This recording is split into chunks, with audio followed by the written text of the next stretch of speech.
60년 전 어떤 인간도 열어보지 못했던 봉인된 예언서지가 마침내 세상의 빛을 보았다. 해인사 대화제의 잿더미 속에서 우연히 발견된 역상록은 2026년 2월 17일에 시작되는 변고화 만연, 빙우호 만연을 외과 수술처럼 정확하게 지목하고 있었다. 이 성스러운 텍스트는 대한민국 역사상 전례 없는 대격변을 예고했으며 그 폭풍의 태내에서 기다리던 자가 탄생할 것이라고 선언했다.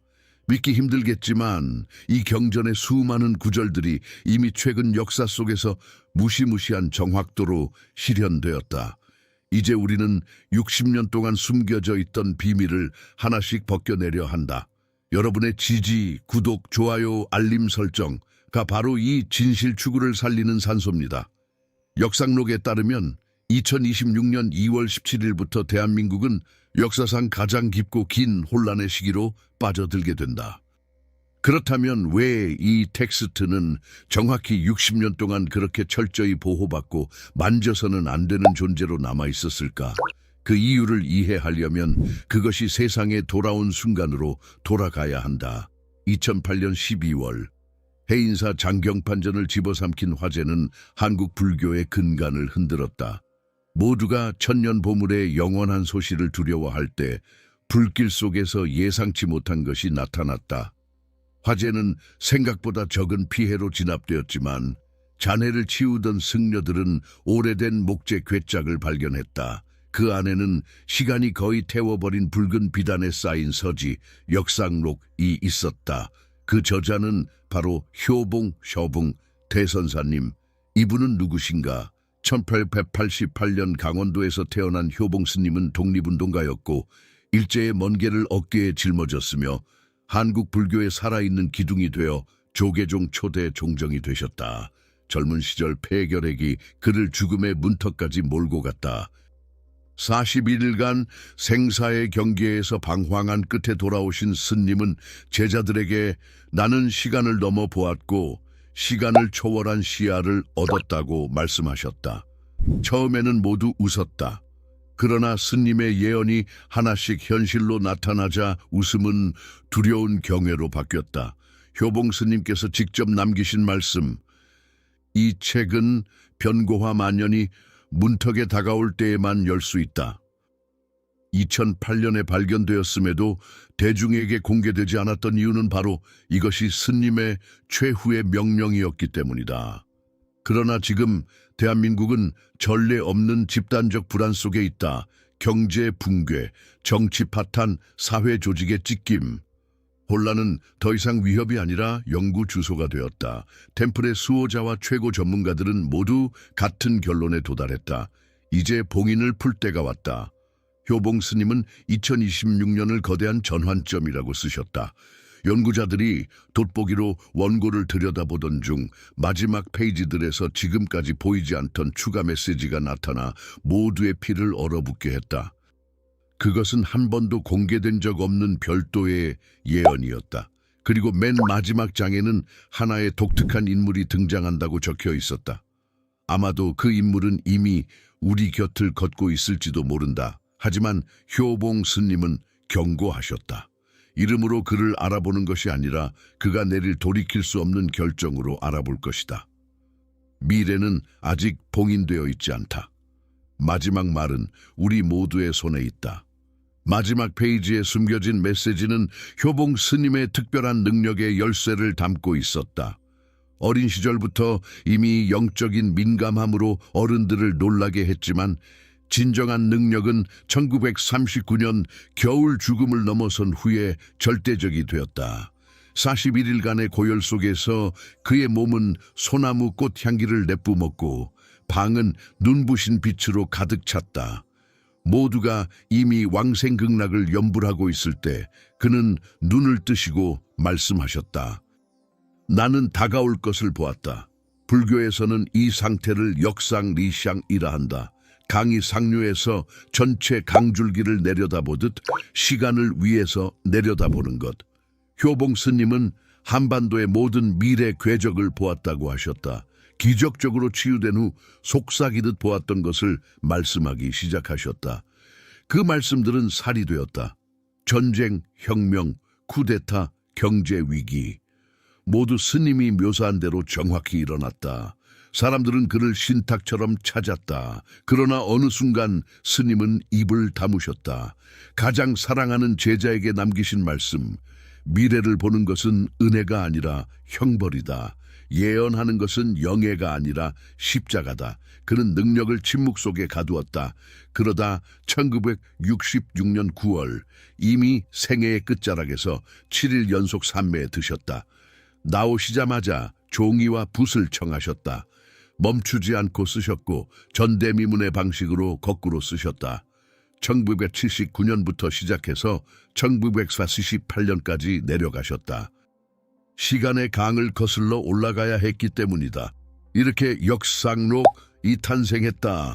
흔한 달력과 반대로 흐르는 33장. 열반하시기 직전 최후의 명령을 내리셨다. 변고화만년이 오기 전까지는 누구도 이 페이지를 건드리지 말라. 원고는 해인사 법보전의 비밀 금고에 봉인되었다. 정확히 60년, 2008년 화재가 우연히 봉인을 풀었지만 스님의 명령에 따라 다시 봉인된 차에 보존되었다. 그제야 세상은 그 금단의 33장을 알게 되었고 이제야 비로소 완전히 공개된다. 맨 처음 눈에 띈 문장은 학자들을 창백하게 만들었다.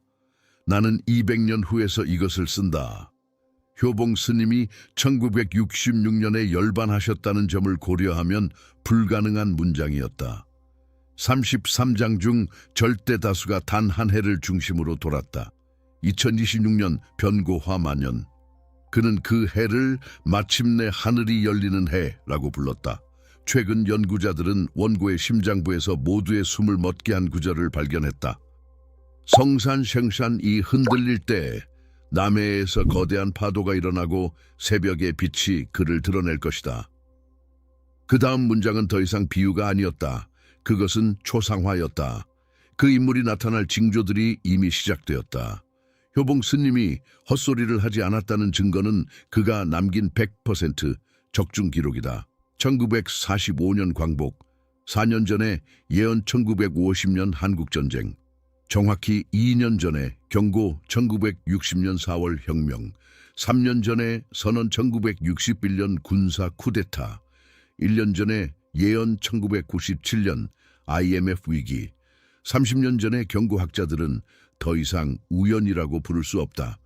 과거의 적중이 2026년 예언에 압도적인 무게를 실어준다.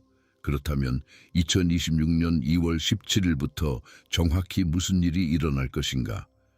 효봉 스님이 예언한 대격변과 구원자는 어떤 모습인가? 원고에서 가장 충격적인 문장은 변고화만년 초여름에 돌이킬 수 없는 선택이다. 그는 그 시기를 조선의 뿌리 바위가 갈라지고 강이 영원히 방향을 바꾸는 순간이라고 묘사했다. 거대한 충격, 그리고 그 뒤를 잇는 돌이킬 수 없는 새로운 흐름. 한반도에 큰 어둠이 깔리겠지만 그 어둠 속에서 전례 없는 새 질서가 태어날 것이다. 그 중심에 단 한 사람, 북쪽 하늘이 불타오를 때 그는 남해에서 떠오를 것이다. 연구자들은 이 인물의 신체적 영적 묘사를 읽고 거의 기절할 뻔했다. 이미 우리 곁에 있는 누군가와 무섭게 일치하기 때문이다. 2026년의 변혁은 한국만의 것이 아니다. 아시아와 세계 질서의 재편성의 진앙이 될 것이다. 효봉 스님은 동쪽 섬나라가 2026년 8월에 전대미문의 진동으로 흔들릴 것이며 바다와 불이 동해안에서 만날 것이라고 쓰셨다. 서쪽 대륙 국가에 대해서는 천년의 용이 다시 고대 왕국들로 분열되기 시작할 것이다 라고 하셨다. 지금의 지정학적 상황을 보면 이 말들은 내일의 헤드라인처럼 들린다. 이 세계적 혼란 속에서 한국은 한 번도 가졌던 적 없는 역할을 맡게 된다. 작은 반도가 세계의 심장이 되어 서양의 지혜와 동양의 영혼을 꿰맬 것이다. 그러나 그 전에 가장 추운 겨울이 온다. 가장 어두운 순간은 언제나 새벽 직전이다. 효봉 스님은 고통은 깊지만 짧을 것이라고 보장하셨다. 산고처럼 새 것이 태어나기 위해 필요한 고통. 그리고 나면 안내자가 온다. 그는 마음으로 세상을 바꾸는 자, 무기가 아닌 결코 체제의 일부였던 적이 없다. 오히려 체제에 의해 쫓겨나고 잊혔다. 그러나 역설적으로 위기의 정점에서 모두가 그를 찾을 것이다. 그는 권력을 원치 않으나 결국 모두가 그 앞에 무릎 꿇을 것이다. 원고는 천문학적 날짜까지 정확히 제시한다. 목성과 금성이 동쪽 하늘에서 포옹하는 날. 천문학자들은 확인했다. 2026년 6월에 일어난다. 효봉 스님은 이름을 쓰지 않으셨다. 그러나 오늘날 우리 모두가 누구인지 알 수 있을 만큼 충분히 쓰셨다. 최근 발견된 비밀 페이지의 묘사는 지나치게 상세해서 거의 당황스러울 지경이다. 깊은 지혜의 결정체 같은 주름이 새겨진 이마, 조상들의 축복을 품은 귀, 왼손 손바닥에 태극과 북극성을 잇는 표식, 외형만이 아니다. 영혼의 지도다. 그는 말한 것으로가 아니라 행한 것으로, 차지한 자리로가 아니라 뿜어낸 빛으로, 이름으로가 아니라 남긴 충격으로 기억될 것이다. 효봉 스님은 그 사람의 얼굴을 보셨다고 하셨다. 그리고 덧붙이셨다. 사람들은 그를 안다고 생각한다. 사실은 한 번도 진짜로 알지 못했다. 아마 우리는 매일 그를 보고 있으면서도 아직 보지 못하고 있는지도 모른다. 전문가들은 의견이 갈린다. 어떤 이들은 이미 정치권에 있지만 진짜 역할은 아직 드러나지 않았다고 하고, 다른 이들은 완전히 다른 분야에서 나올 것이라고 한다. 효봉 스님은 그가 권력의 그림자로 던져졌고 깊은 상처를 안았지만 바로 그 상처들이 그를 민족을 치유할 수 있게 만들 것이라고 쓰셨다. 원고에서 가장 가슴 아픈 장면 중 하나는 그 인물이 빈 방에 앉아 깜빡이는 불빛 아래 바닥에 흩어진 편지들, 고통, 분노, 희망의 편지들을 보며 몇 시간이고 조용히 울며 얼굴을 들지 못하는 모습이다. 효봉 스님은 이 사람의 등장이 한국뿐 아니라 동아시아 전체를 바꿀 것이라고 하셨다. 그가 불타는 하늘 아래 걸을 때 대지가 신음하고 백년의 국경이 녹아내리며 오래된 상처가 마침내 아물 것이다. 그의 가장 큰 힘, 갈라진 것을 다시 잇는 것, 영토만이 아니라 마음들. 대국들은 온갖 방법으로 막으려 할 것이다.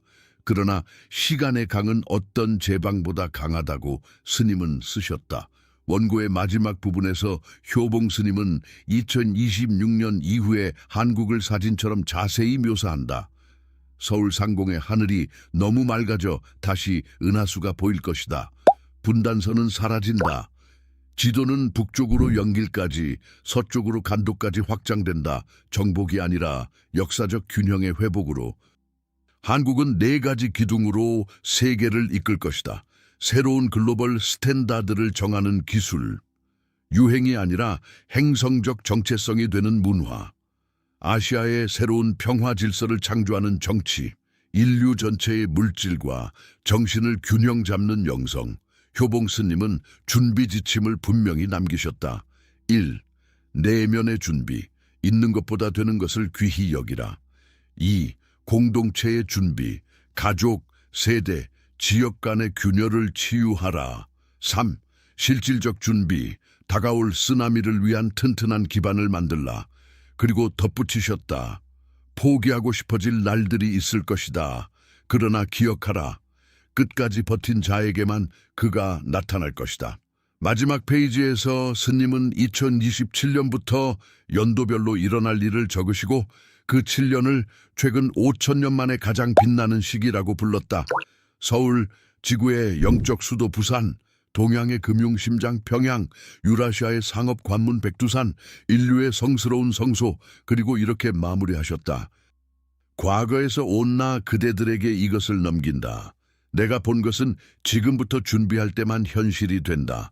절대적으로 모든 것이 그대들 손에 달려있다. 봉인은 1966년에 채워졌다. 정확히 60년 후 우리는 지금 변고화 만연의 문턱에 서 있다. 효봉 스님의 예언은 단순한 예고가 아니다. 초대다, 최후 통첩이다, 약속이다. 우리는 문턱에 서 있다. 빛은 언제나 가장 고요한 순간에 도착한다. 그리고 그는 이미 여기 있다, 우리 사이에. 당신은 그가 누구라고 생각하는가? 댓글로 추측을 남겨주세요. 모든 조각을 맞추면 미래의 완전한 얼굴을 볼 수 있을지도 모릅니다.